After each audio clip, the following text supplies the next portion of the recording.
अमित महतो जिंदाबाद, अमित महतो जिंदाबाद।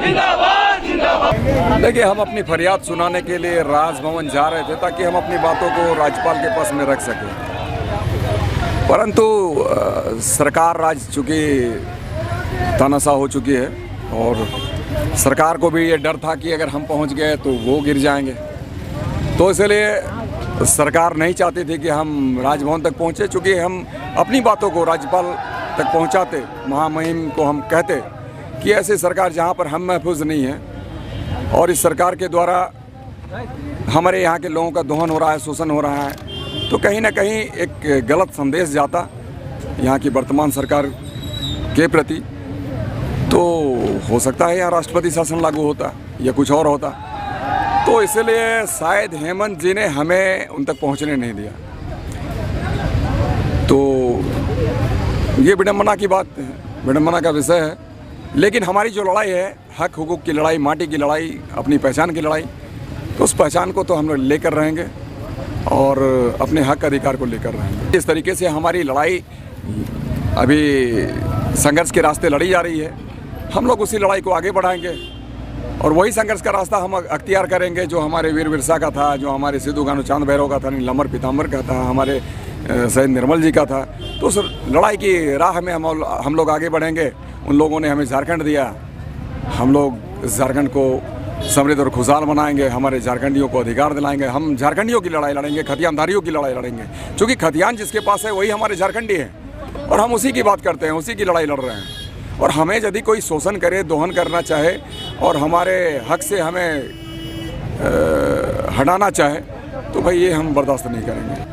अब बताइए, 2-4% लोग हमारे झारखंड में आकर यहाँ पर हम लोगों ने उसे रहने का अवसर दिया, आज वो हमारे खिलाफ में बात करेंगे तो ये हंसी वाली बात नहीं तो क्या है, ये मजाक की बात है। हम तो ये कहेंगे कि बहुत ज़्यादा उड़ने की कोशिश मत करो भाई, पंख कतर दिए जाओगे। और ये हम लोगों को टोकने की कोशिश मत करना, क्योंकि हम खतियानदारी हैं, झारखंडी हैं। तुम हमें टोकोगे तो कहीं ना कहीं खतियानदारी झारखंडी तुम्हें ठोकने का काम करेंगे। इसलिए अलग राज्य लेना है, अलग देश मांग लो तुम जाके अपने बिहार में, वहाँ जाकर तुम मगही की बात कर लो, भोजपुरी की बात कर लो, अंगिका की बात कर लो, तुम वहाँ जाके कर लो। हमारे इस राज्य में मगही, भोजपुरी, अंगिका हम बताना चाहते हैं। आप उस राज्य में भी, बिहार में भी इन भाषाओं को क्षेत्रीय भाषा का दर्जा नहीं दिया गया है। ये यहाँ पर हमसे हमारा भाषा का हनन करने का काम कर रहे हैं, अतिक्रमण करने का काम कर रहे हैं और यहाँ पर भाषा की डिमांड करते हैं, अलग राज्य की बात करते हैं। तो भाई हम कहेंगे आंख मत दिखाओ, नहीं तो फिर दिख जाओगे तुम भी कहीं और आने वाले दिनों में देख लीजिए 3 साल में इस सरकार का क्या असर होगा, आप भी देखेंगे, हम भी देखेंगे। जिस मजबूती के साथ ये सरकार बनी है, उसी तरीके से रेत की दीवारों की तरह ढहती नजर आएगी, ताश के पत्ते की तरह बिखरती नजर आएगी, दिखेगा। लोग हंसेंगे नहीं तो क्या करेंगे। अब सत्ता के विधायक वहाँ पर धरने में बैठे हैं, ये हास्यास्पद है।